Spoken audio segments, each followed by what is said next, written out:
I'm Sean Faircloth. I'm the Director of Strategy and Policy with the Richard Dawkins Foundation. And we did notice coming from the foundation from Washington, D.C., that you seem to have a lot of churches here in South Carolina.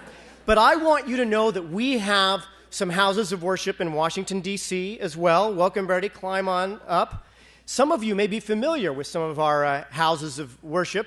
For instance, some of you might know the name of Mark Sanford, who participated in C Street. Have a seat over here. Yeah, C Street was alleged to be a house of worship. Really, it was a rooming house for politicians who got low-cost housings who claimed that they were very, very religious. But then it became more notoriously known because they got a tax deduction for having religious services at this so-called church. But then it became known as the Prayboy Mansion. Because Mark Sanford and others, they were enjoying services all right, and they may have even shouted, "Oh God," but these were not the type of services for which you normally get a tax deduction. So I encourage all of you tonight, in honor of Mark Sanford, by the way, to get some cardiovascular health and get out tonight and hike the Appalachian Trail in his honor. You know, there really is no state like your state. As a 10-year politician, I have to tell you that in the pantheon of politicians, there are no politicians like South Carolina politicians. Yeah. Cast your mind back a little ways to Lee Atwater, who expressly joined evangelicalism with right-wing politics. John Calhoun, who considered himself a religious man and was the leading proponent of slavery in the United States in the 1800s. Congressman Preston Brooks, for some of you who have your memory of history, who considered himself a devout Christian and who nearly beat to death an abolitionist senator with a cane on the floor of the United States Senate. Strom Thurmond, the man who bolted the Democratic Party, adamantly opposing the mixing of the races. Some of you may recall the irony in that one. And Jim DeMint, I'm not making this up, Jim DeMint, who said that women should not be able to communicate with their doctors over the internet about their reproductive choices.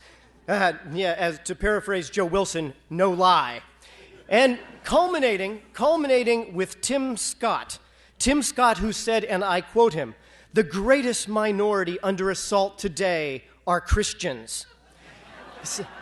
He said this while, of course, opposing women's rights and equality for gay people, and he said, and I'm quoting, "You can look no further than the Word of God for a moral compass." And in fact, you can look there. In 1850, in this city, a prominent clergyman, a theologian, James Thornwell, declared, and I quote, that those who sought to abolish slavery were, quote, atheists and socialists.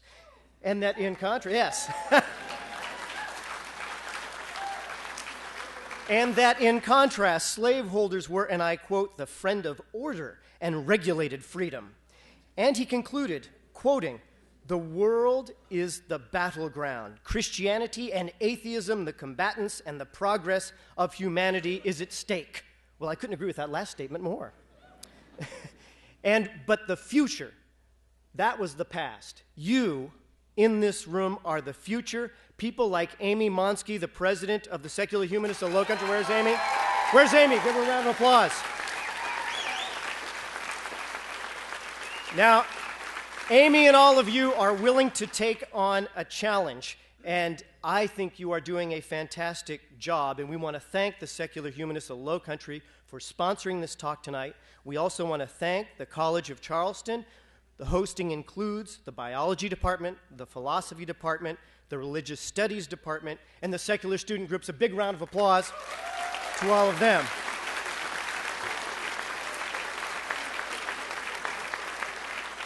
Now I want to turn my attention to South Carolina's own Herb Silverman.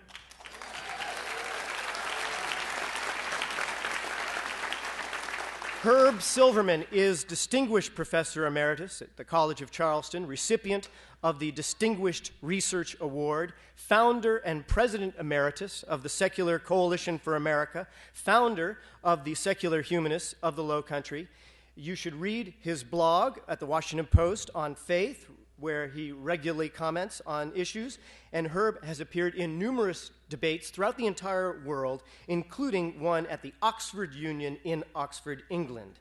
His book, which is entitled Candidate Without a Prayer, an autobiography of a Jewish atheist in the Bible Belt, is a book I highly recommend.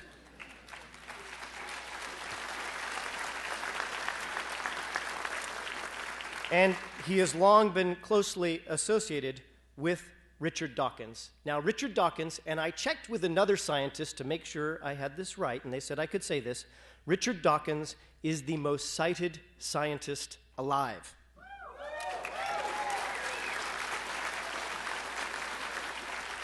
As many of you know, because I see you holding them, he is the author of many best-selling books, including his upcoming autobiography due this fall, Childhood, Boyhood, Truth. Now, you might think the most cited scientist alive, many best-selling books, but he goes even further instead of resting on his laurels. And I have to say that I have been humbled to be direct witness to this as opening speaker for 3 of his book tours. I have seen time and again people come up to Richard Dawkins and say, "You have changed my life." Over and over, I hear people say this. And so I have to say that of the names of men born before 1945 who have such huge appeal to people born after 1975, those names are apparently Dylan, McCartney, Jagger, and Dawkins. And this is where the lives of these 2 very important men in history intertwine. Herb Silverman, South Carolina's Herb Silverman, had a great vision for uniting secular groups to a common cause.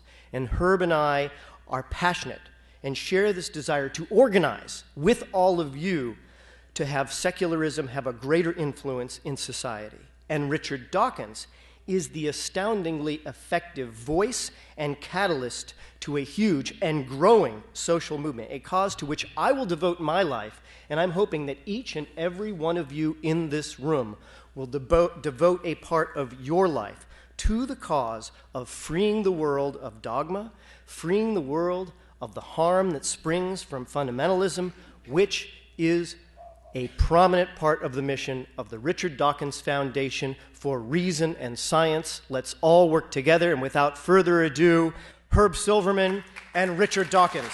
Thank you.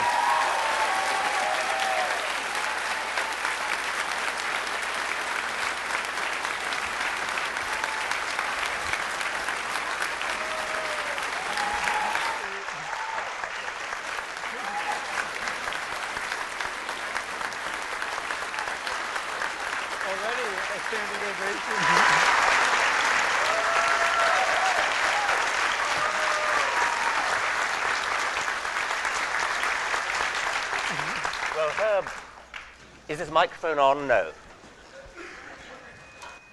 Does this work? Mine is on. Hello? Yeah. Herb, I know you never wear T-shirts, and so I thought I'd try to reform you by presenting you with this new product of our website.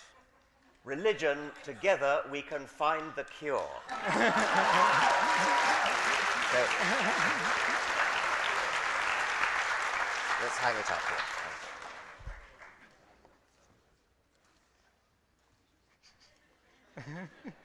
Thank you very much, Richard. You've converted me into wearing T-shirts from now on. You know, I'm not used to walking out on the stage and getting a standing ovation, and I really enjoy it, even though I know it's not for me. But, you know, Richard, I'd like to start by saying, as a distinguished evolutionary biologist, you did 2 things that very few academics or scientists ever even attempt. First, you wrote expository books like The Selfish Gene to explain science to non-scientists. But then you also became the most famous atheist in the known universe. Now, was it your interest in promoting science to the general public that motivated you to engage with religion? I love truth. And I think that the truth about the world, the truth about the universe, is utterly exciting. It's enthralling, it's exhilarating, and it knocks into a cocked hat the sort of parochial, petty, medieval, pre-medieval, dark age view of the world, which is the religious view. And therefore, going against religion is for me an integral part of being an expository writer about science. I couldn't imagine doing one without the other. Mm-hmm.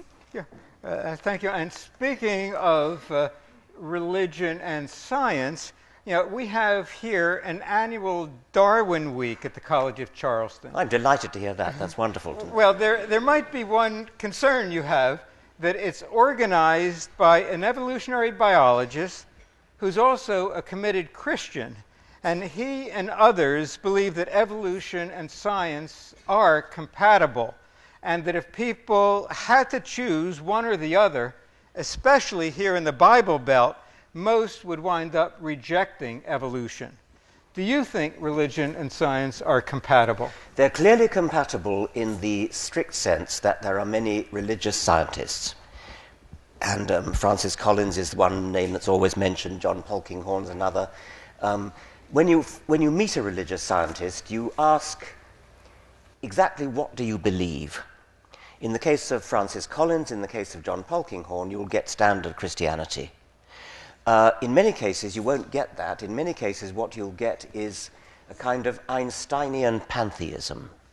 You'll get people who say, oh, I believe there's something mysterious in the universe. There's a deep mystery, and I feel almost mystical when I look up at the stars. And of course, we all do. If we've got any imagination, that's what we do. That's what Carl Sagan did. That's what Einstein did. Einstein was fond of using religious imagery. Einstein said, what I really want to know is, did he, meaning did God, have any choice in creating the universe? That didn't mean that Einstein believed in God. What it meant was that Einstein was a poetic way of saying, is there more than one way for a universe to be, or is there only one way? When Einstein said, but he does not play dice, again, he meaning God, does not play dice, he was expressing his skepticism of Heisenberg's indeterminacy principle. Right. Many times, scientists who sound religious are actually only religious in the Einsteinian sense. But still, there are plenty of them who are genuinely religious, who are devout Christians. No doubt your colleague is one of them. Any self-respecting bishop or archbishop or cardinal or indeed pope does believe in evolution. That comes as something of a surprise, I think, to some fundamentalist Christians. I personally do find an incompatibility, but that seems to be just me, because there are, as I say, plenty of religious scientists. Yeah, and I'm not sure if it's just that a lot of them were raised religious and feel that they need to keep in the religion of their birth because of their family, or whether they really believe. And I enjoy saying, okay, you believe in God, what's your God like? And just to see if it's some supernatural being watching over you, or is it some kind of deistic God that then created the universe and retired to deity emeritus? Yeah. Or even less. or even less. I mean, a deist God who retired seems to me to be every bit as improbable, not quite, nearly as improbable as a theistic God. But I thought you were starting to say that many people who are observant members of a religious tradition, I mean, I'm not an observant Christian, but I consider myself a cultural Christian in the sense that I know a lot about the Bible. I go to church on Christmas and sing carols and things. I think this applies to Jews probably even more. Yeah. I mean, there's a sort of more of a loyalty to an ancient tradition, which many Jews who are atheists nevertheless respect and actually perform Jewish ceremonies. I don't think you do that, but you probably have atheist friends who do. Mm-hmm. I've hugely enjoyed your autobiography, which Sean mentioned at the beginning. I think I wrote the foreword to it.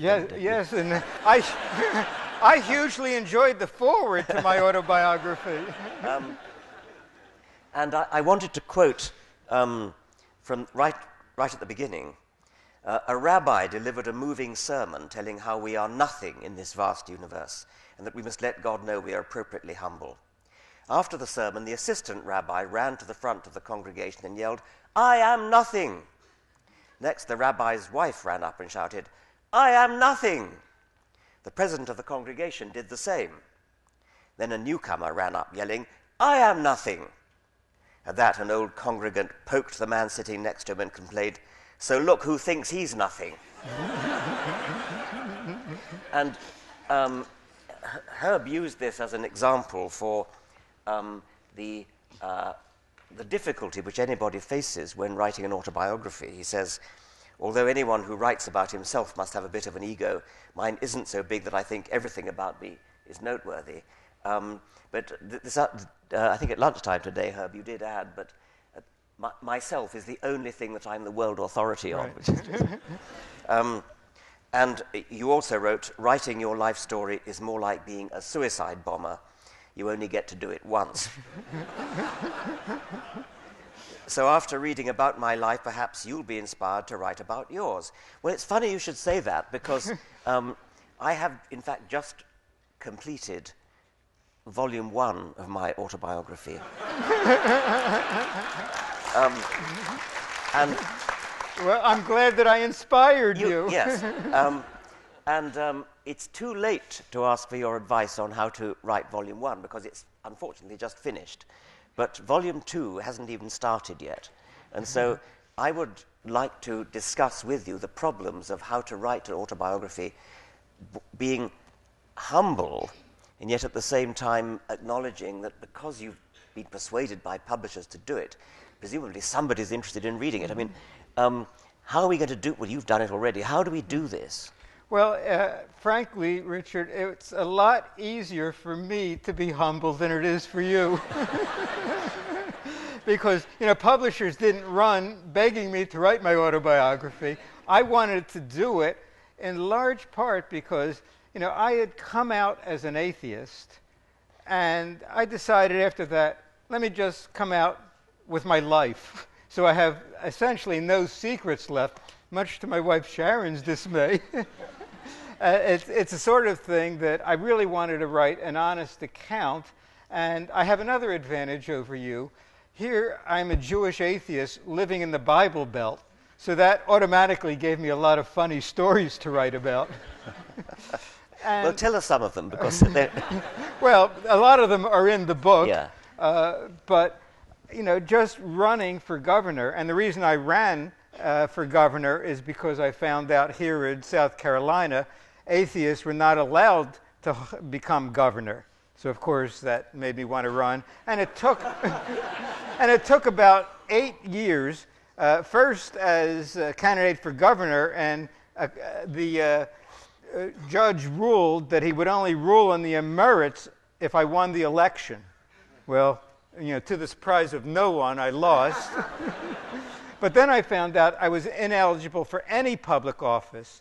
And the only one that I had a chance of winning, not even dog catcher, would be notary public. So I applied for notary public, and eventually with the South Carolina Supreme Court acknowledged that, yes, we should follow the U.S. Constitution. So I was granted my notary public after 8 years. And that's a large part of my autobiography. But I also wrote about my family life. I grew up as an Orthodox Jew, where I thought like Reformed Jews were almost as bad as Gentiles. That's what we learned. And eventually starting to be logical, reaching the age of reason, I decided I'll keep the parts of my religion that make sense to me and discard those that don't. And it wasn't very long till God went also. Yeah. Well, I love the bit when you were running for governor, to show the sincerity of your real motive. I think a reporter asked you, what would be your first act if you were to be elected? And I think you said, resign or no, demand a recount. Demand a recount. That's wonderful. Or they even asked me, what would it take to make you believe in God? And I said, well, maybe if I won the election. It would take that kind of a miracle. But, aside from having their religious beliefs punctured, some people are skeptical about evolution because it, in their mind, takes too long to see any results. What do you think is the simplest evidence for evolution to convince the unscientifically minded? Okay, well, on the point about it taking too long to get results, that, of course, is true. And that's inevitably true, and if you don't understand that, you can't even begin to understand. I mean, if you expect, as some people do, I'll believe in evolution when I see a monkey give birth to a human, that kind of thing. So you do have to appreciate that it does take a very, very long time, and you have to appreciate that there is a very, very long time available. And there are various analogies that have been developed to express this. And one of them that I like, it's not my own, so I can plug it, is to stretch your arm out and say the origin of life is where my bow tie would be if I had one as beautiful as yours. The origin of life is there, and the present is the tip of my longest finger. And then you ask, what have we got as we walk along my arm? Well, it's all bacteria out to about there. We're talking about 4 billion years. It's all bacteria out to about there. Dinosaurs come in about there. Humans come in, or hominid-like creatures, human-like creatures come in at about near the tip of my fingernail.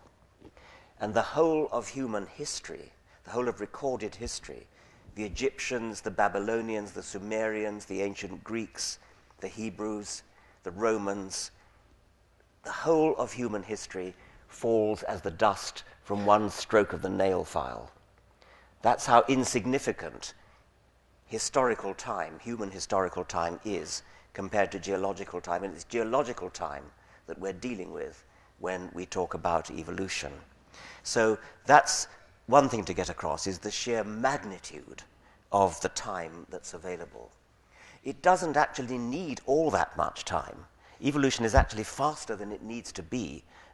There's more time than is required in order for it to work. But you ask me, what's the single most convincing evidence for it?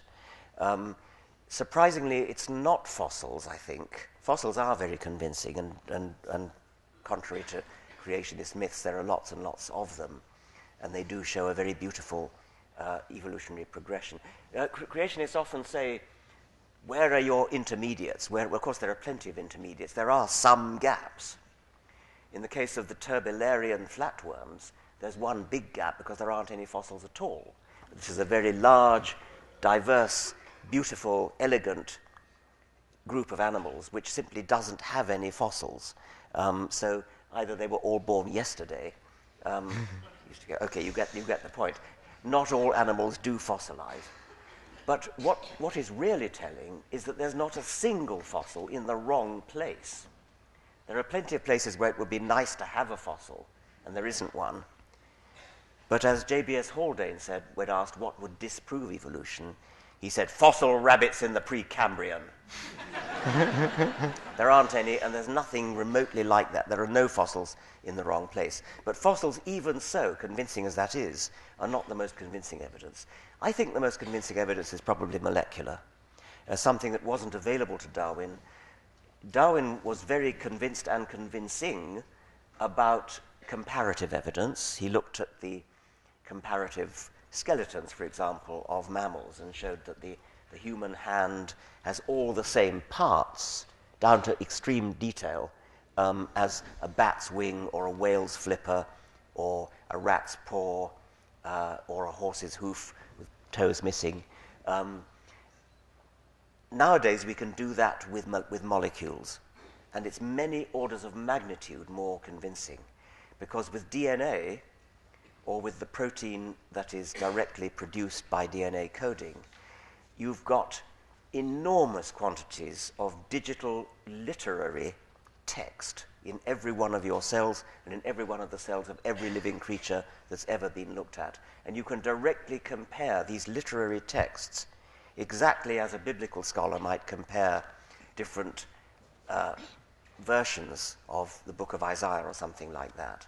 And you can look for changes, letter by letter changes, and show that there is overwhelming evidence that living things fall on a family tree, or at least a tree, and there's no other explanation for having a tree like that, of such detailed branching shape as a family tree. And you can do it for this molecule and that molecule and the other molecule, and you get essentially the same tree. To me, that is the most convincing evidence. Almost equally convincing is the evidence from geographical distribution. The distribution of animals and plants on the islands and continents of the world is exactly the way it should be if evolution has taken place, and exactly the way it should not be if they had all dispersed from a ship marooned on the top of Mount Ararat. Speaking of which, there are people who say, well, I believe in microevolution, but not macroevolution, because humans are special, that God just created humans. And the way you describe it, I could see why a lot of people might reject evolution, because if we're special and the way we have bacteria and everything else over millions of years, if there were a God, humans would seem to be an afterthought. Yes, I mean, I simply don't understand how anyone can think that all the rest of the animal kingdom has evolved, but we haven't. I mean, we are so incredibly similar to chimpanzees, and far more similar to chimpanzees than chimpanzees are to monkeys, for example. That simply doesn't make any sense. Macroevolution and microevolution, these are words that professional biologists do use, but they're particularly favorite words of creationists. Macroevolution is what you get when microevolution goes on for a very long time. It's as simple as that. That's all there is to it. It's a bit like the transition from baby to adult, you might say, is macro development. And it happens gradually.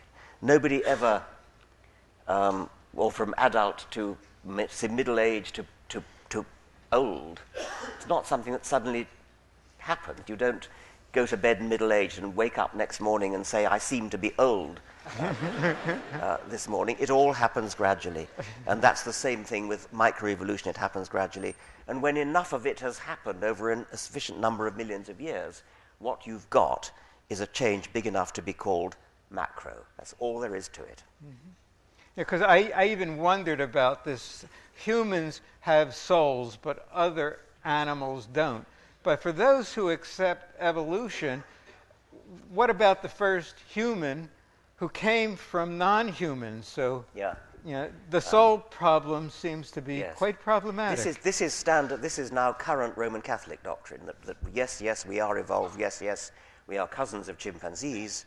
But at some point, God stepped in with his divine hypodermic and injected the soul. So, as you say, that seems to suggest that there was a moment when a pair of hominids of some sort, maybe they were archaic Homo sapiens, maybe they were Homo erectus, and they looked down into their grass cradle somewhere on the African plains and said, we seem to have given birth to the first ensouled Homo sapiens. And I think your wonderful book, and your latest one, The Magic of Reality, talks about why there couldn't have been a first human like that. And I think the book is very pro-science, but not necessarily anti-religion. You simply give different creation myths along with the biblical one, and then you follow it by verifiable scientific explanations for what really happened. Now, such an awesome scientific history is, to me, the greatest story ever told. And I'm wondering if you called the story magic, as in the magic of reality, because that was awesome kind of magic. Yes. Well, and what do you mean by magic? yes, I mean, I think you could mean three different things by magic. One of them is magic spells, as in fairy tales, where princes turn into frogs, or is it frogs turn into princes, that kind of thing. That's macroevolution. Yes. Macro, yeah. And the next is stage magic, conjuring tricks, which can be so incredible that you're almost forced to believe they're supernatural, but then if the conjurer is honest, he'll tell you, no, it's not. It really is only a trick. There are some conjurers who are fakes and charlatans who actually make a good living pretending that what they have are what they call paranormal powers. There's one who I won't mention because he's the most litigious person on the planet. I once got a letter from his lawyer, because I had referred to a spoon-bending charlatan. And it seemed he recognized himself. We're getting ringing. Could we stop it? Thank you. Hello? Okay. So that's the second kind of magic. Oh, and by the way, this same spoon-bending charlatan has, I believe, been paid large sums by oil companies, if you please, to use his psychic powers to divine where to dig for oil. That's the second kind of magic. The third kind of magic is the magic of reality, the magic that you feel in your soul, even. When, as I said earlier, you look up at the stars, when you look up at the Milky Way, when you contemplate the expanding universe, when you look into a microscope, when you look into an electron microscope and see the astonishing complexity and elegance of living things, when you look at the Grand Canyon and you see the geological strata laid out before you.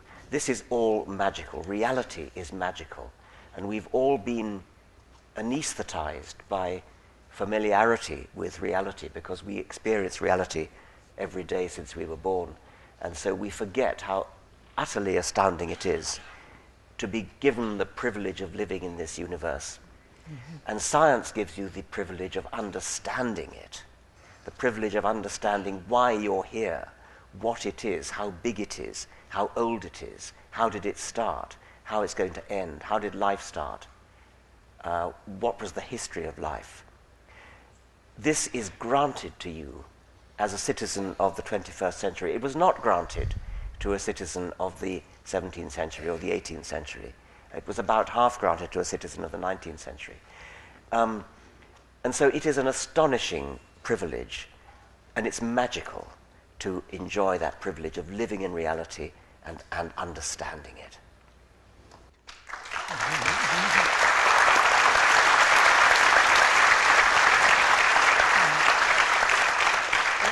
That was, to me, a very moving explanation, with one exception. And that was when you say, I felt deep in my soul. What I worry is that there are going to be people out there that says, even Richard Dawkins believes in souls. Yeah. You have to watch your language. Yeah, and that's what you were talking about, Albert Einstein and others who can misinterpret our terminology. You're totally right, Herb, and I should have been more careful. We knew what you meant here. Not that there's anybody in here who would misunderstand that, but this is going to go out, it's being filmed, and it's going to go out. Let me tell you a cautionary tale about that. Can I? Sure. I was having a debate in Oxford with actually a mathematician. And I knew, because I'd had a previous debate with him, that he literally believes that Jesus was born of a virgin and literally believes that Jesus turned water into wine. And this astonished me because I was accustomed to the idea of being told, I mean, I'd been, as it were, bullied for going after easy targets, going after fundamentalist nut jobs, when what I should have been doing is going after sophisticated theologians. Here was a sophisticated theologian who believed that Jesus turned water into wine, and I was sort of staggered by this. Anyway, I met him a couple of years later in another debate in Oxford, and I wanted to make the point that here was a sophisticated theologian who believed these astonishingly naive things. Now, I used a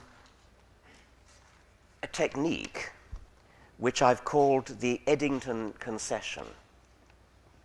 Eddington was a famous astronomer who wanted to make the point that the second law of thermodynamics has something very, very special about it.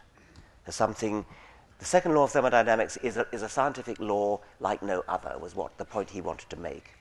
And he made it like this. He used a rhetorical trick. He said, your theory may disagree with Maxwell's equations. Well, so much the worse for Maxwell's equations. Your theory may disagree with observed facts. Well, so much the worse for the observed facts. These experimentalists do bungle things sometimes. But if your theory disagrees with the second law of thermodynamics, I can offer you no hope. There is nothing for it but to I think he said, dissolve in deepest humiliation. Now, you see what Eddington was doing. He wasn't for one moment saying that he disagreed with Maxwell's equations. He wasn't for one moment saying that experimental physicists really do bungle things all the time. He was using the rhetorical trick of going out of his way, bending over backwards to make concessions in order to emphasize that this really, really special point about the second law. And I call that the Eddington Concession. I used the Eddington Concession on this Oxford mathematician.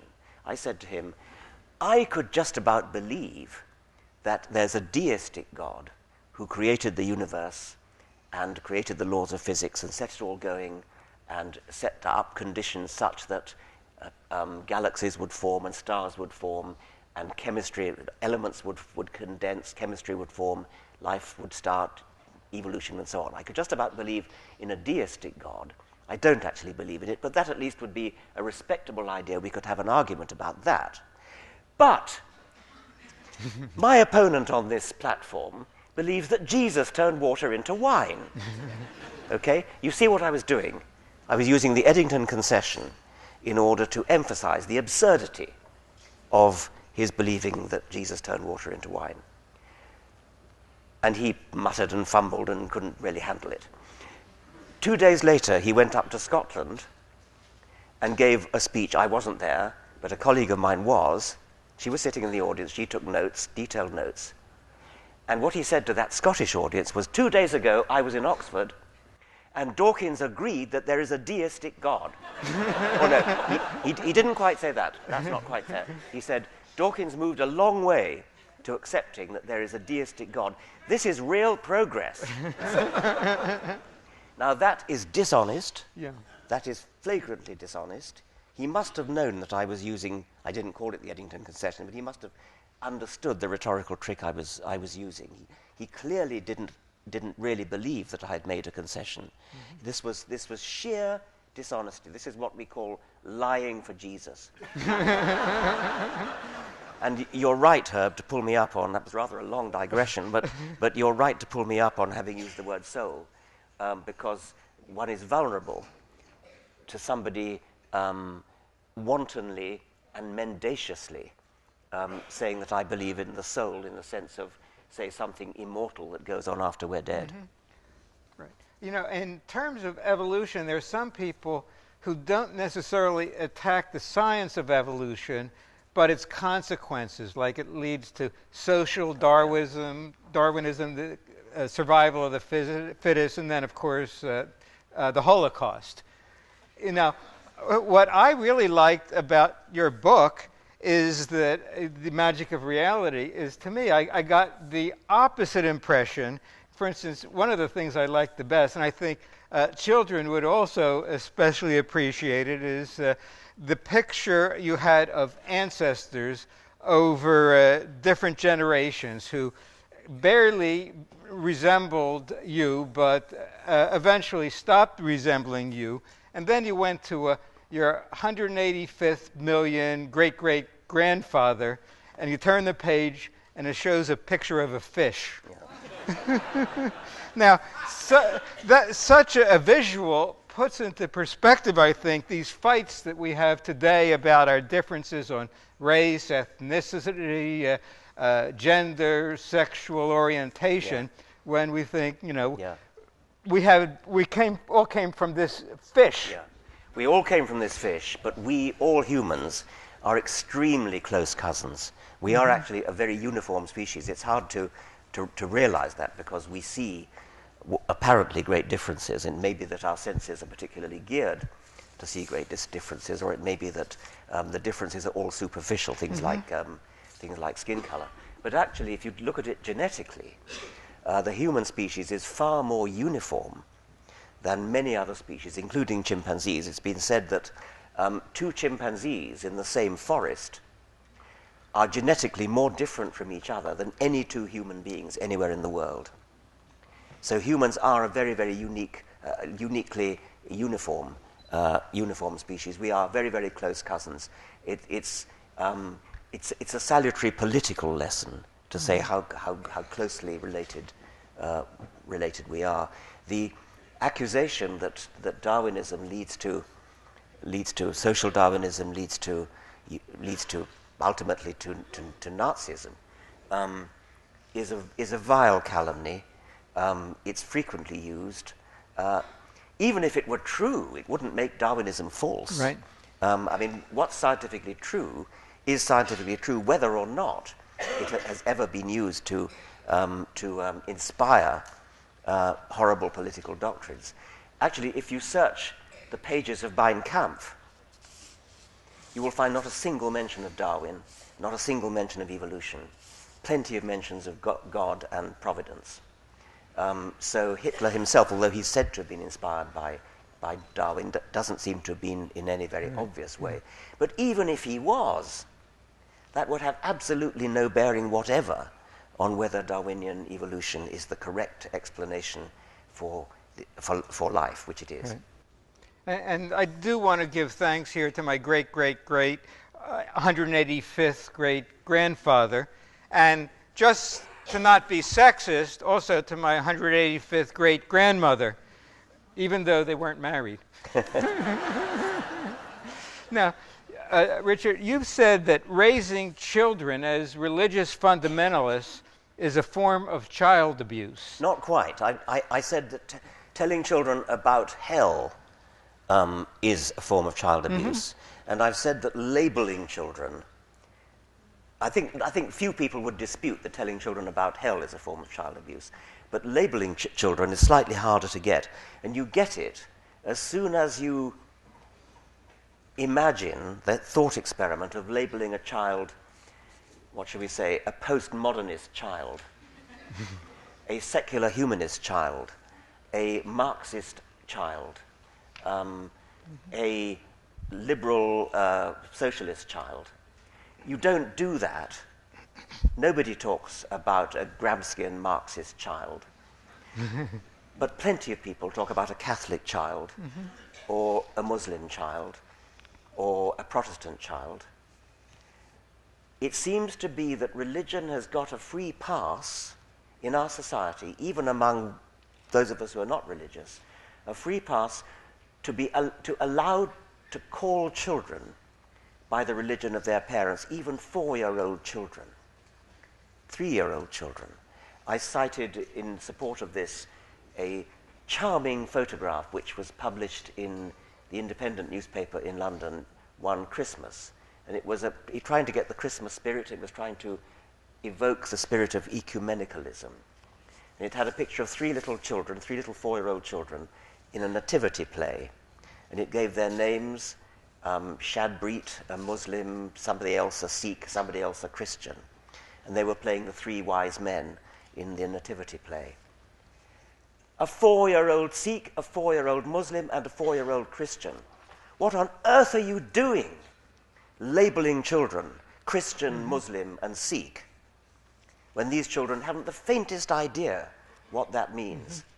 Would you ever call a child a Hayekian child or a Keynesian child? Of course you wouldn't. And as soon as you get that, as soon as you hear me say Keynesian child, you immediately realize that you're never ever going to let anybody get away with calling a child a Catholic child or a Jewish child or a Muslim child or a Protestant child again.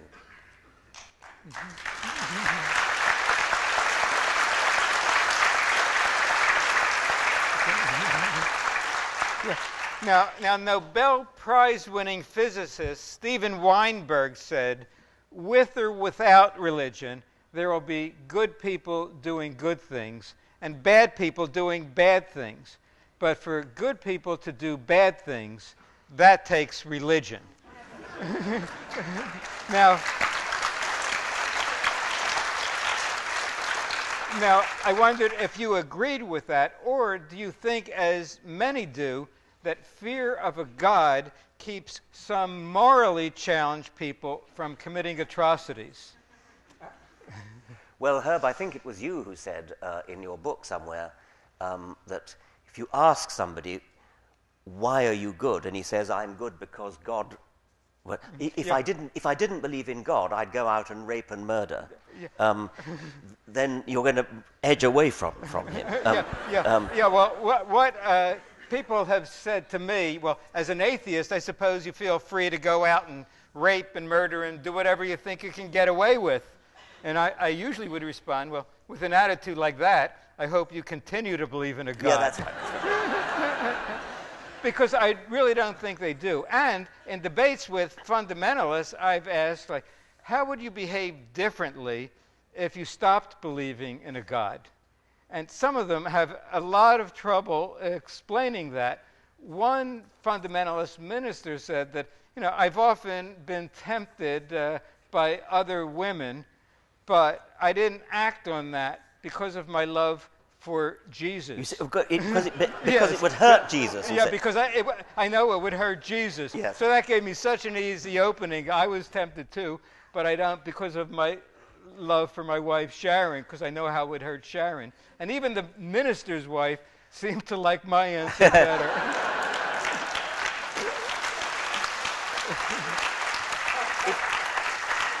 It is actually, it's an astonishing idea that the only reason you're good is that you're frightened of the great spy camera in the sky. I mean, what a terribly ignoble reason to be good. You're only good because you're frightened of being found out. Well, maybe people are, but that's a very cynical view of humanity. And it's not what I would call morality either. Certainly not morality, no. Or frightened of going to hell. The other reason people may give for being good if they're religious is that they think they get it from Scripture. And they often cite the Ten Commandments. And what happens when that happens is you have to ask them, do you actually know what the Ten Commandments say? And they don't. They only know one or possibly two. They don't know the first commandment, thou shalt have no other gods before me. They don't know the second commandment, what is it, thou shalt... what is it again? Thou shalt not make unto thee any graven image. Thou shalt keep the Sabbath holy, and so on and so on. Then they come to thou shalt not kill. Well, everybody knows thou shalt not kill. And I love Christopher Hitchens' response to that, which I actually like to think of in the voice of John Cleese. Moses comes down from the mountain bearing the tablets, and all the children of Israel gather around and look at it, and they say, thou shalt not kill. Thou shalt not kill. Oh, how silly of me. You see, we thought that killing was a terrific idea. Oh, silly me.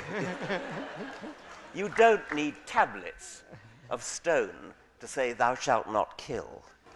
And you don't need tablets of stone to say, thou shalt keep the Sabbath holy, thou shalt not make unto thee any graven image, thou shalt have no other gods before me. These people want to stick the Ten Commandments up in courtrooms and schoolhouses, and they don't know what's on the Ten Commandments. And thou shalt not covet your neighbor's wife or ox or any other of his property. Shall I make my joke about that? Of course. Thou shalt not covet thy neighbor's wife or her ass.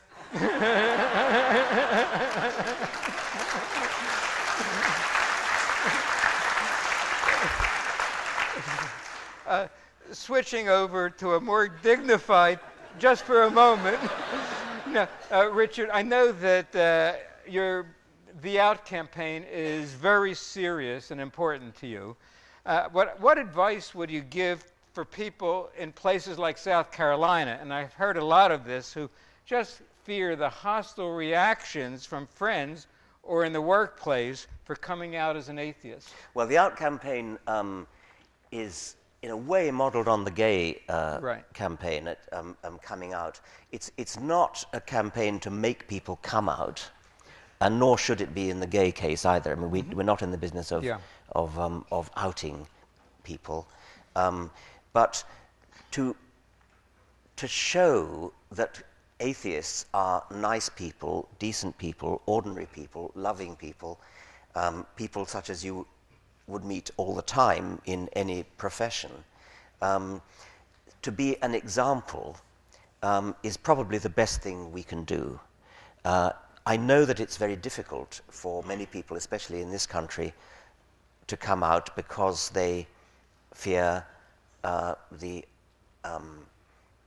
the reaction of their family, perhaps.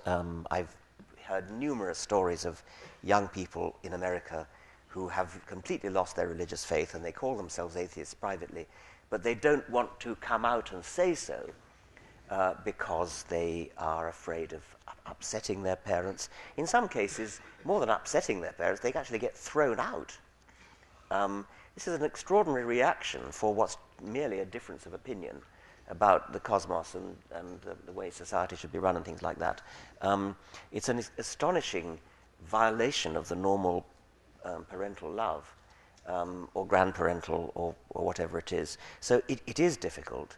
But when people discover that ordinary, nice, pleasant, decent, law-abiding, tax-paying people are atheists, it must make a huge difference. Herb, I think you said sometime, somebody said to you, "You're the only atheist I've ever met," and you said, No, I'm not. I'm the only open atheist. Only one who says so, or something like that. Yeah. Because for every person they know is an atheist, especially here, there are hundreds of people who just don't acknowledge being an atheist. Yeah. Well, I've been enormously encouraged, especially in the so-called Bible Belt in America. We tend to concentrate my lecture tours in the Bible Belt, and what's enormously encouraging is that time after time in the book signing queue afterwards, when people are coming along to have the book signed, they will say, "Thank you, thank you, thank you. You've inspired me to come out. You've inspired me. I mean, I'm an atheist." They may say, "I don't dare say I'm an atheist, but I am." And so it's a real thing we can do to encourage people in actually, frankly, in places like South Carolina, I suppose, to encourage people to stand up for their convictions. I'm also encouraged by the number of people in all walks of life, waiters in restaurants, taxi drivers, bus drivers, who astonish me by saying they've read my books and agree with them. And it's a very, very moving thing for me to have that experience. And they're not all academics. Okay, Richard, you've heard the expression to be more Catholic than the Pope, meaning ultra-Catholic. Well, you inadvertently created a meme of being more atheist than Richard Dawkins. And that's because of something you said in The God Delusion, where you rate God belief on a 7-point scale, with 1 absolute certainty in God's existence and 7 absolute certainty in his non-existence. And you call yourself a 6. Many atheists, myself included, put ourselves closer to, say, 6.8 or 6.9. Why are you only a 6? No, Please explain yourself, okay. Richard. I think I haven't invented. I mean, 6.9 is what you. I mean, I'm a 7 in the same sense as I would be a 7 about fairies and leprechauns. You cannot actually disprove leprechauns. Okay. But gods are the same. I mean, I'm an atheist about Yahweh in the same way as I'm an atheist about Baal and Mithras and Osiris and Jupiter and Apollo and Thor. Okay, well, I think we have the same God beliefs then. I would love to continue this for a few hours, but it seems like other people would like to ask questions too.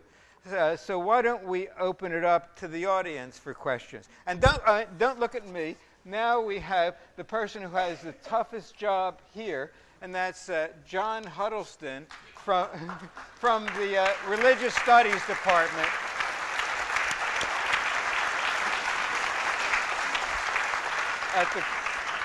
Thank you.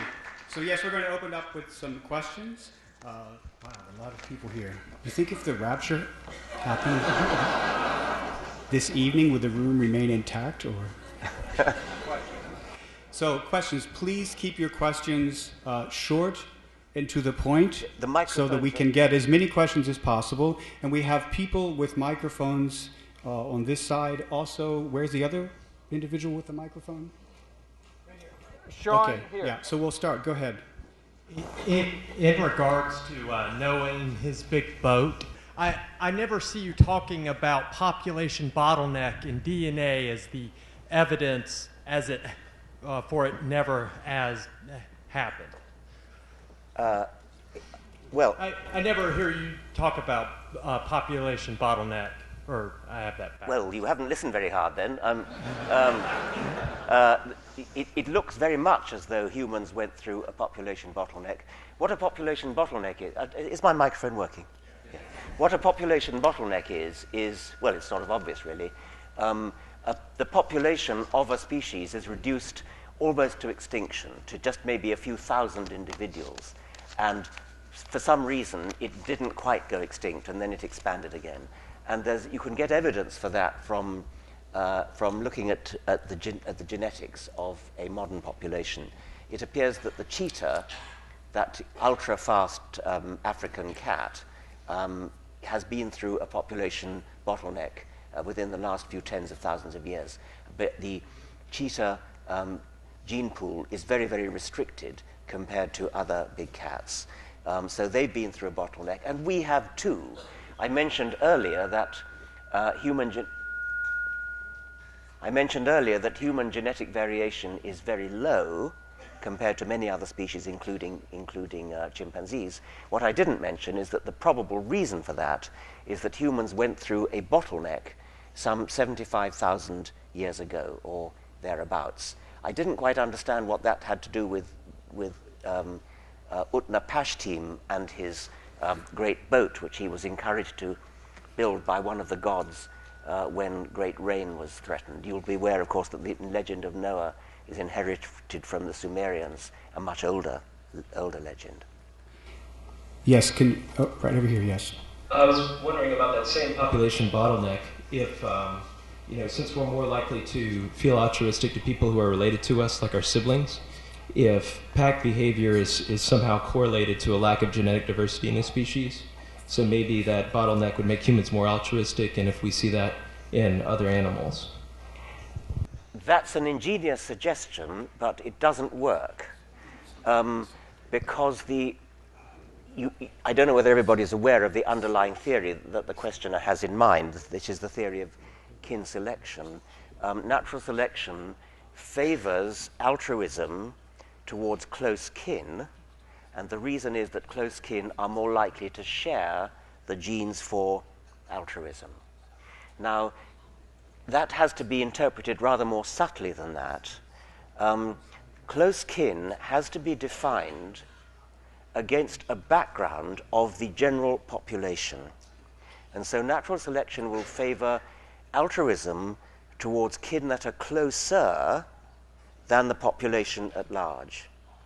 If the population at large happens to be very closely related because of a genetic bottleneck, then that is the genetic background against which relatedness is compared.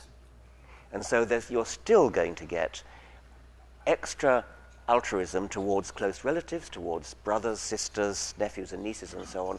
You're not going to get altruism towards everybody that you meet, simply because everybody that you meet is, by chimpanzee standards, a cousin.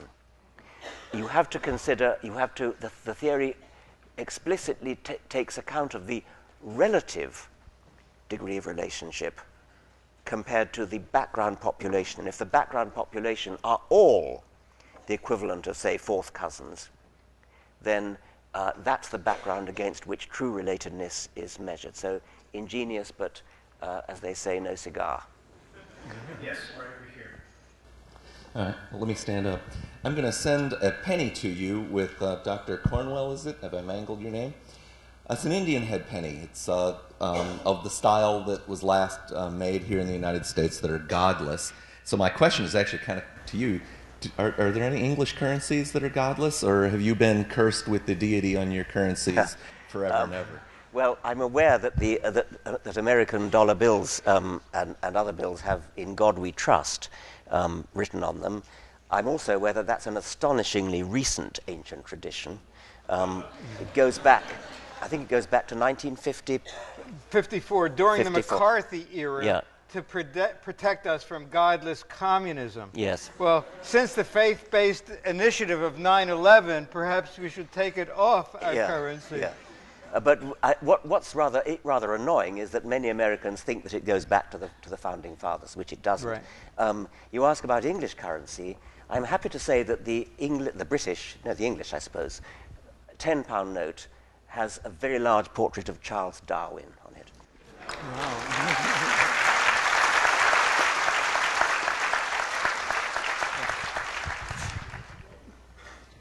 As an educator, I find it hard to, in the age of testing, allow students to think critically and explore. How do you suggest that individual educators shape the generations of the future? Do you want to answer? Well, I think critical thinking is certainly essential in all areas. I know as a mathematician, I don't talk about God or atheism, but I do tell people, don't just rely on what a previous teacher said. Like, I'd often say things like, why can't you divide by 0? And they say, well, I learned that in high school.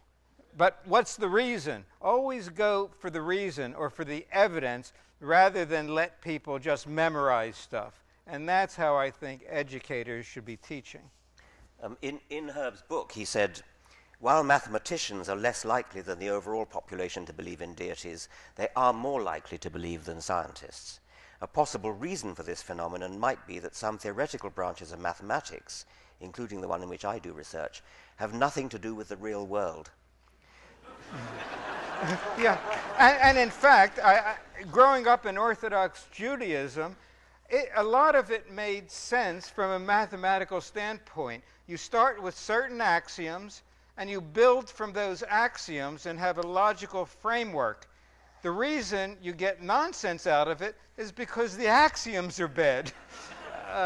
You can be logical, but start with bad assumptions. Yeah. So just keep in mind what's logical versus what there's evidence for as well.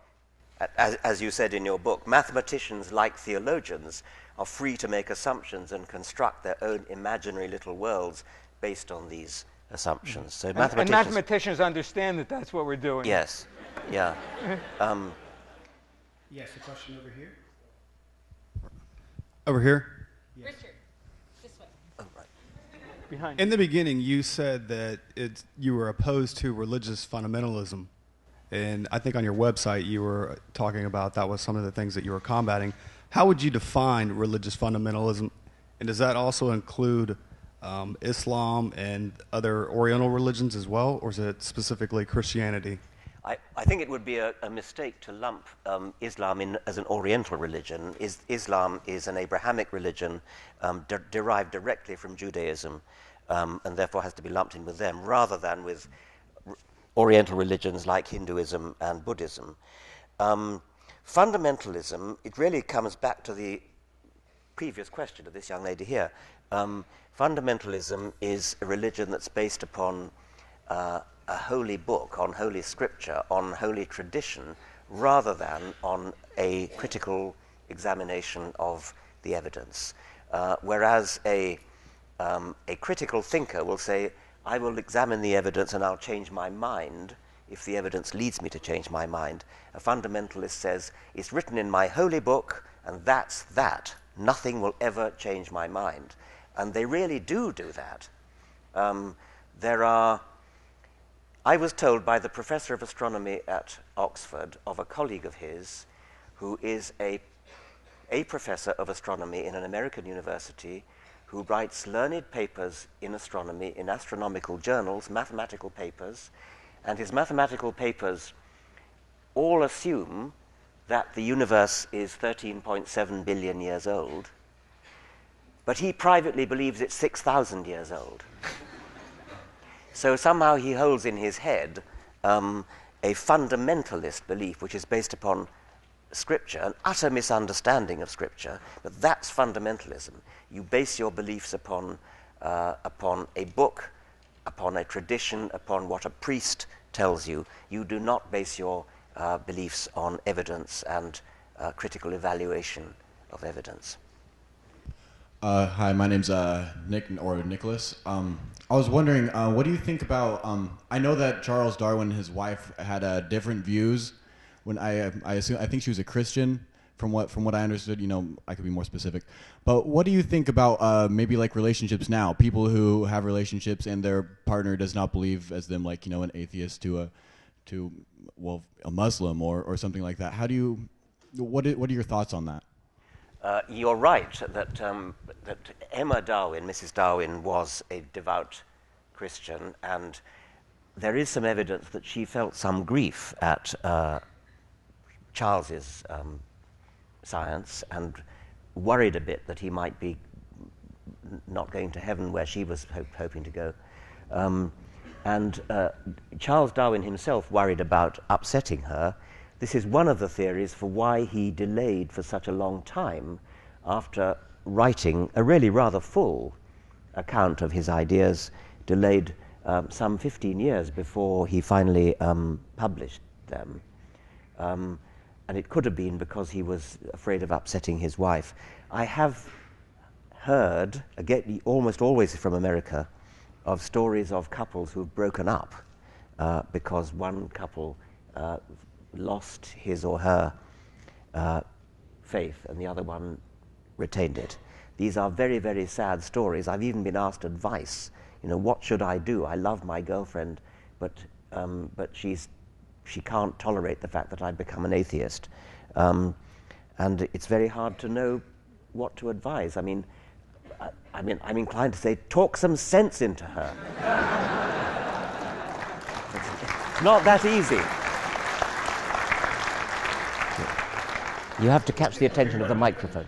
Professor Dawkins, every time I teach evolution, I'm just amazed at how easy it is to boil it down to principles and how easy it is to understand, and I'm more amazed at how little it's understood in the general populace, and the objections never seem to have anything to do with the principles of evolution, and it seems that you have to deal with that on a regular basis, so I'd like to... Yes, it isn't really that difficult to understand. We're not talking about quantum theory or relativity or even rocket science. This is something which is actually quite easy to understand. You have to get your mind around great spans of time, of course. And I more and more am realizing that the problem is quite simply ignorance. It's in a few cases that it's a fundamentalist unwillingness to even listen. But in many cases, there's a perfectly good willingness to listen, but it's just plain ignorance.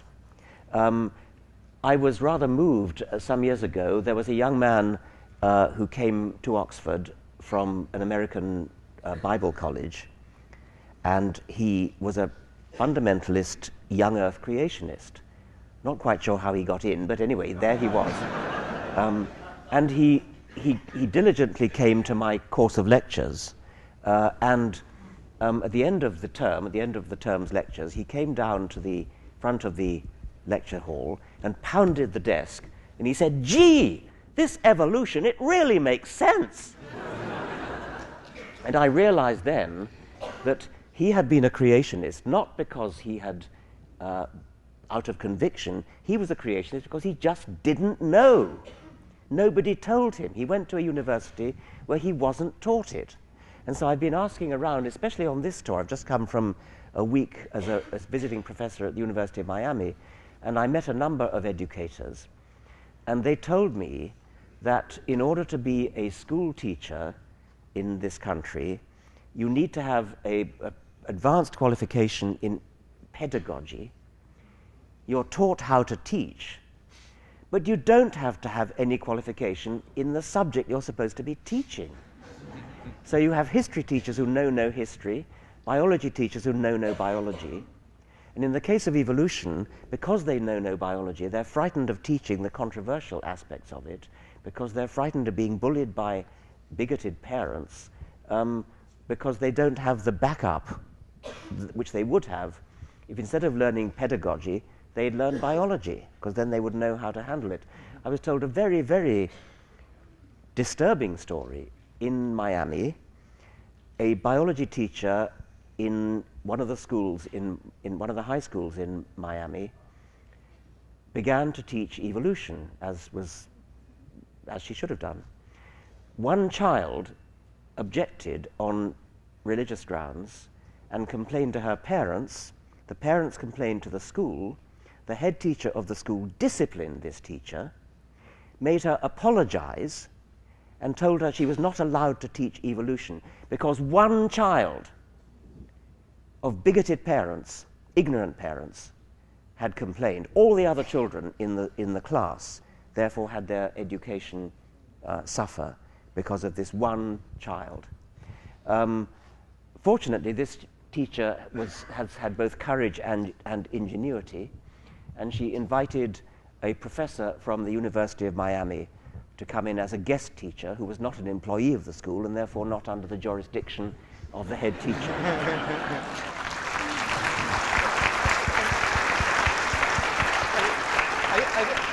I just wanted to clarify, Richard, when you mentioned that evolution is controversial, you meant with religious people and politicians, not with biologists. Oh, no, it's not controversial among biologists at all. I mean, details of it, of course, are, but the fact that we are cousins of chimpanzees and cousins of octopuses it's a fact, and it's not controversial.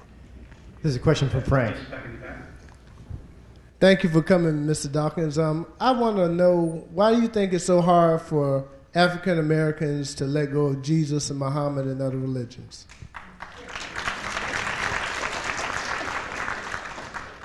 I don't have any personal knowledge, any personal insight, or much knowledge of American history. I am kind of aware that in the extraordinary conditions of suffering which the slaves went through during the time of slavery until the Civil War, religion was, in many respects, the only hope that they had, and I suspect that they were cynically manipulated by religious interests to try to keep them under control. As has been done so often throughout the centuries with people who are suffering under political oppression, religion is wheeled out as a tool of oppression. Don't complain, don't agitate, don't revolt in this life, just hang in there, and when you die, it'll all be all right. So it's possibly something to do with that, but it would be presumptuous of me, being white and not American, really, to say any more. Well, I'll be half presumptuous, because I'm at least an American. I think there might have even been a positive side when African Americans could not speak out freely most places. One place they could speak out freely and organize civil rights marches was in churches. So that was a positive feature of church life. And Martin Luther King would have been a good example but then of that. A lot of the negativity and forced belief came along with that for some people, even though there was some good coming out of churches in the civil rights marches. Our foundation, the Richard Dawkins Foundation, did organize a conference at Howard University as a deliberate attempt to speak out, to reach out to to an African American, an American university that's dominated by African Americans. And we got a very enthusiastic reception from those who came, but unfortunately, the numbers who came were a very small number compared to the number of people who are here tonight. And we suspected that there was organized opposition and that people were actually persuaded not to come. But I'm not sure how accurate that is. But of those who did come, it was a highly successful meeting. And we, at that meeting, we launched another T-shirt, not this one, another T-shirt whose slogan was, "We are all Africans," which of course we are.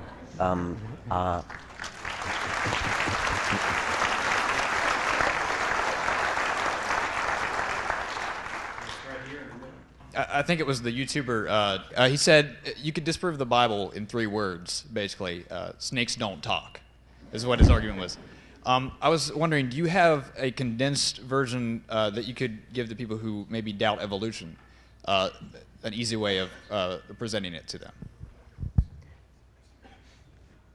I don't think that many churchmen would accept snakes don't talk as a valid disproof, because respectable theologians don't take the book of Genesis literally anyway. I think you could probably come up with other... I think something like the New Testament doctrine of atonement, the New Testament doctrine of the divine scapegoat, that Jesus came and died for our sins, as though God, the creator of the universe, the divine mathematician, the celestial physicist, couldn't think of a better way of forgiving our sins than to have his son hideously tortured and murdered. That's not exactly three words, but it seems to me to be a pretty damning indictment of the central theology of Christianity.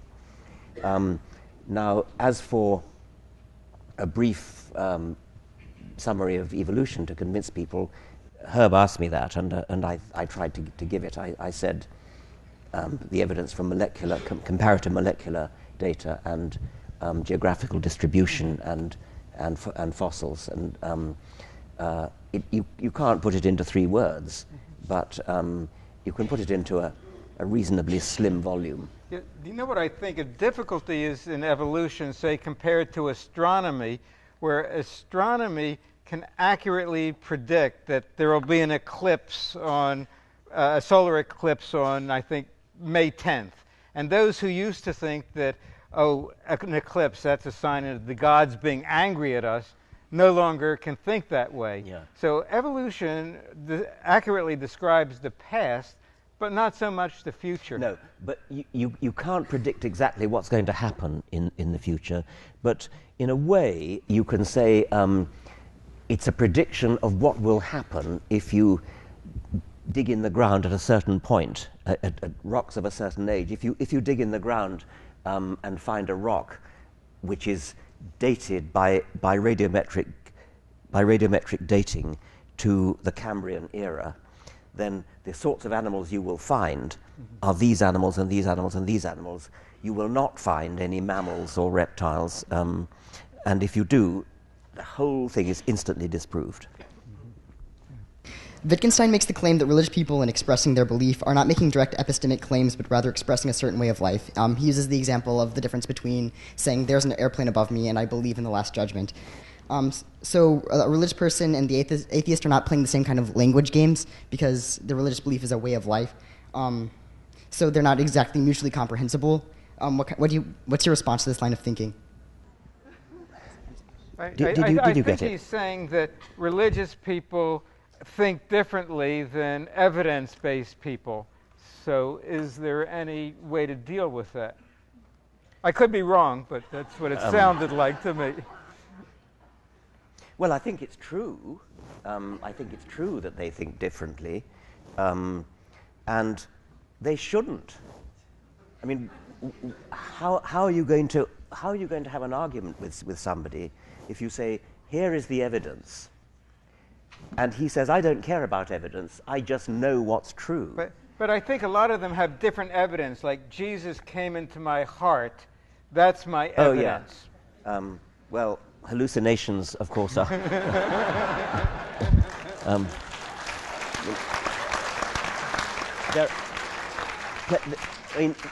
I suppose the answer to that is that people think they're Napoleon. The asylums are full of people who think they're Napoleon, or indeed think they're God, which is another one. You cannot expect to convince somebody by saying, well, Jesus came into my heart and only I know about it. There are people who believe that he'll come into your heart too if you just give yourself to him. There are people who believe that some famous film star is in love with them, and they're in.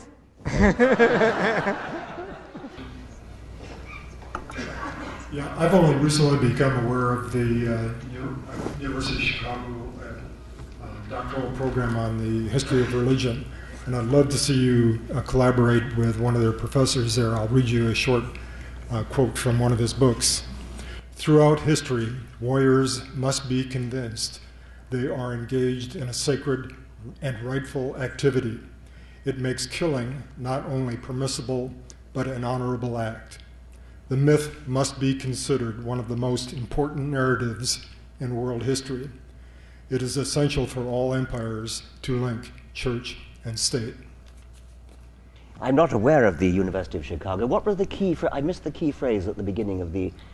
Throughout history, warriors, our warriors are killing themselves right now.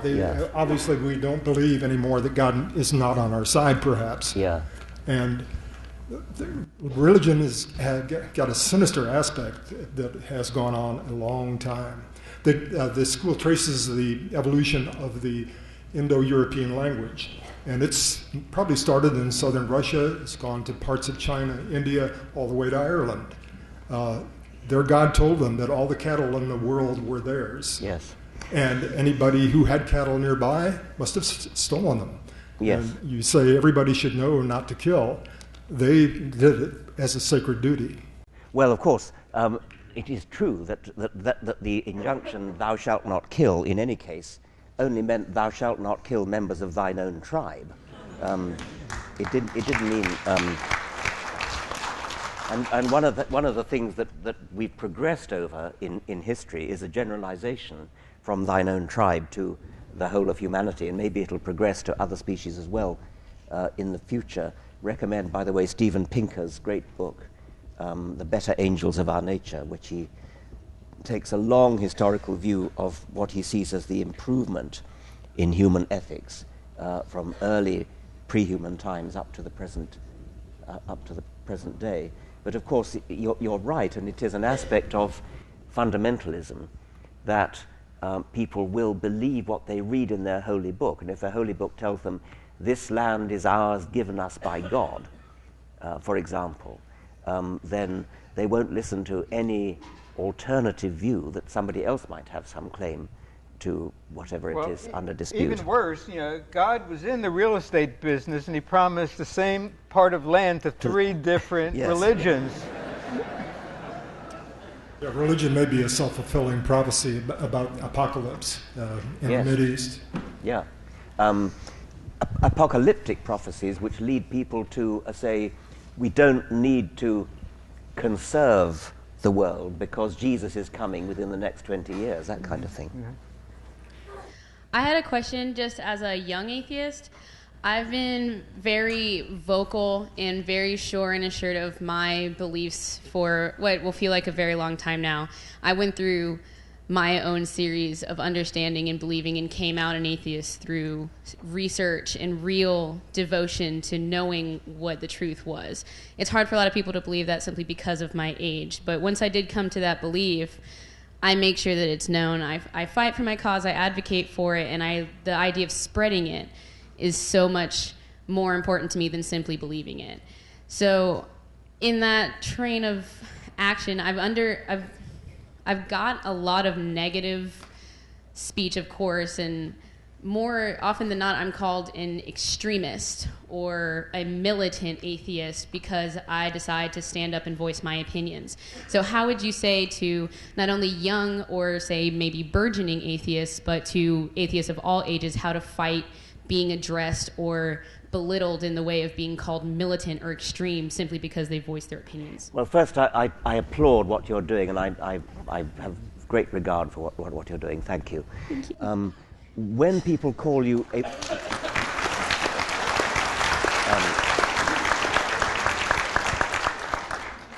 you could think about it like this. If somebody calls you militant or extreme, it may be because they haven't got any good arguments against you. And so that's all they've got is to call you militant and extreme. That would be one point. Another point would be that you can say relatively mild things against religion, and people will hear it as extreme because they're so unused to it. Our society has been lulled into treating religion with kid gloves. It's a very understandable strategy on the part of religion to make that happen. And the result of this is that if you use really quite soft and mild language, people literally hear it as militant and extreme. If you were to compare the mild language which most of us atheists use, with the sort of language that's used by theatre critics or restaurant critics or sports commentators, they may, and politicians indeed, they use far more extreme language. Or if you even listen to preachers who will denounce from the pulpit people like you and me and say we're destined for hellfire in the most extreme militant language, aggressive language, yet society is used to that, accepts it. That's what preachers do. So they're not called militant, they're not called extreme. Whereas if you say something quite mild, it sounds extreme to people. And I think you have to recognize that they're not necessarily being dishonest. Some of them perhaps are, but it's almost as though their ears have been distorted, and they literally hear it as extreme. Because if you say it mildly, because it's religion, it sounds extreme. And I also think there's an evolutionary process that 50 years ago in South Carolina, you probably wouldn't hear any criticism of religion. And now that people are starting to criticize, that suddenly sounds militant. But the more people that do criticize and come out as atheists, it'll become accepted and it'll no longer be militant. Yep.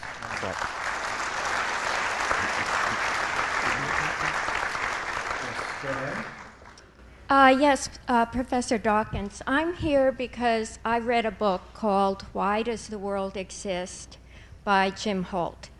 And in that book, he talks about you a lot. First of all, have you read the book? I haven't.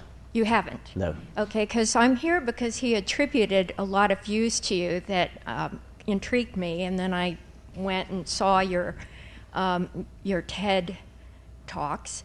And the question he posits is, why is there something rather than nothing? And he interviews a lot of physicists, cosmologists, philosophers, mathematicians. He doesn't interview you, but some of your colleagues at Oxford. And so I wonder, how would you answer that question of why is there something rather than nothing? I think the first, it's obviously a very profound and difficult question. It's a question not for a biologist, but for a physicist.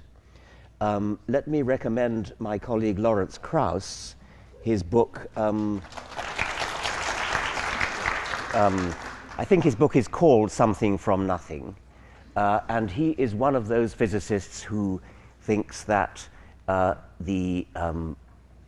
something sprang into existence from nothing, using quantum theory as the rationale for that.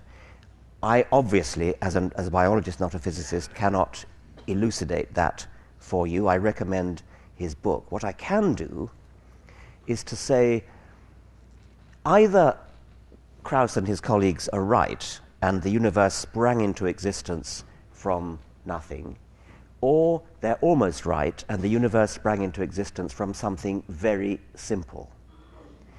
Now, something very simple is by definition easier to understand than something complicated. We now live in a world which is extremely complicated.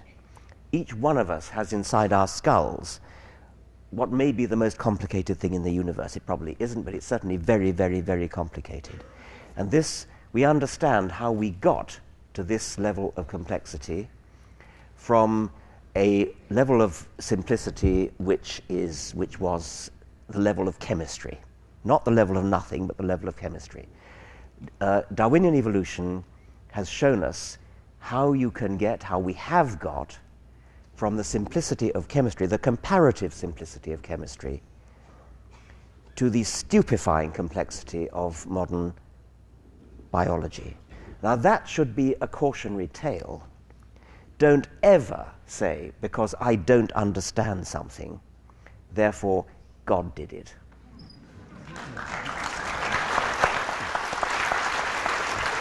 Now, wait, sorry, we haven't anything like finished, because I was asked about why is there something rather than nothing. Now, the point about biology is that it's a parable. Biology tells you that you can get from simplicity to complexity. Now, chemistry is not ultimate simplicity. The origin of the universe is either ultimate simplicity or something very close to it. And even if it's not literally nothing, it's got to be a hell of a lot simpler than any designer, creator, God could possibly be. And so to postulate a designer or creator as the answer to the riddle of why is there something rather than nothing is a simple evasion of intellectual responsibility. It doesn't answer anything. It erects a bigger problem than it solves. Not just a bigger problem than it solves, but a hugely bigger problem than it solves. It's just a non-starter, literally. Yes. We have time for just a few more questions. Go ahead. Hi. Do you think that humans would have created the social concepts of good and evil in the absence of religion? Or would you agree that religion was essential to the social evolution of humans? I think that's one for you, Herb. Oh, well, I tend to think that, I think it might be more for you in terms of evolution, because I think there might have been species that did go out and kill each other, that didn't have any kind of moral sense, and those genes died out, and we've eventually evolved to learn how better to live with each other, and then sometimes they might have put religious context to it to bring people into a line by saying maybe God told us to do it as opposed to it's just the right thing to do. Yeah. I think this partly came up earlier when we were talking about religion doesn't provide any very moral reasons to be moral, and we had the thing about the great spy camera in the sky. The point you're making is slightly more subtle than that, which is that maybe historically we needed to go through a phase of being religious before the great moral philosophers. I mean, moral philosophy is a very respectable branch of philosophy which which at least doesn't have to involve religion, and the best moral philosophers are not religious. And so they come up with theories of morality which are often based on ancient and widespread principles like the Golden Rule and other such principles. I don't know whether historically religion was important in leading us to a state where proper moral philosophy could get going. But needless to say, even if religion was necessary for that to happen, that doesn't for 1 millisecond suggest that there's any truth in religion. Hello, Professor Dawkins. I was wondering, at the end of The Selfish Gene, you brought up the notion of memes and mimetic transmission being part of our culture, another part of ourselves that isn't shared with our animals. When you were talking about kin selection, you were saying one of the limitations of that idea is that it can only really be applied to close family members, tribe members that have a similar genotype. I was wondering what you thought of the notion that perhaps those cognitive structures have been redirected towards our mimetic our memotype, if you will. And if that was a useful idea to think about how to spread our memes, Enlightenment memes, in competition with religious memes. So you're suggesting a kind of memetic equivalent to kin selection? Yes. So a memetic kin, and your memetic kin presumably would be other individuals who share similar ideas, whether or not they share your genes. And they might be indeed religions. I mean, people who belong to the same religious sect are, you could call them mimetic kin. I think it's an interesting way to think about it, and I shall do so. The last question is from a geology student at the College of Charleston. Hi, my name's Lindsay. This is completely off topic from what we've been discussing. I have an actual evolutionary biology question for you. Is it your homework? Yes, actually. It's. I'm trying to get you to help me with my homework. Have you, in your studies of evolutionary biology, come across any evidence that hybridization leads to advancements and progress in evolution? Well, hybrid vigor is a well-known phenomenon, such that it's the kind of the opposite of the inbreeding depression which you get when close relatives mate with each other. So, I mean, inbreeding depression results from things like lethal recessives meeting their opposite number, and so that's why it's best not to mate with your brother or sister or your first cousin. And hybrid vigor has been suggested as being the sort of opposite of that.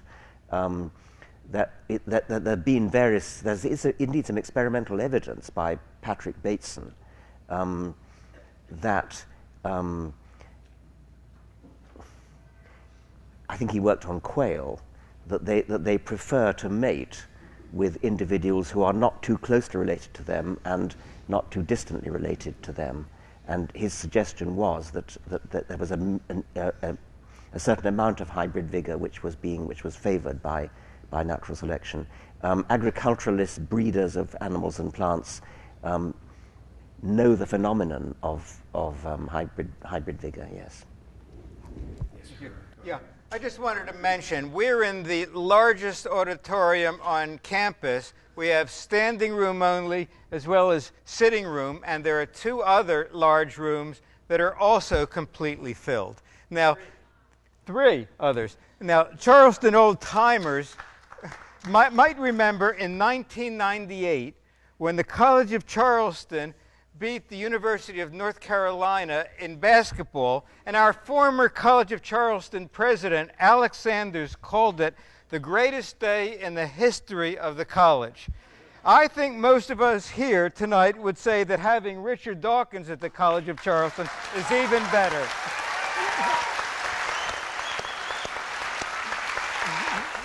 Thank you.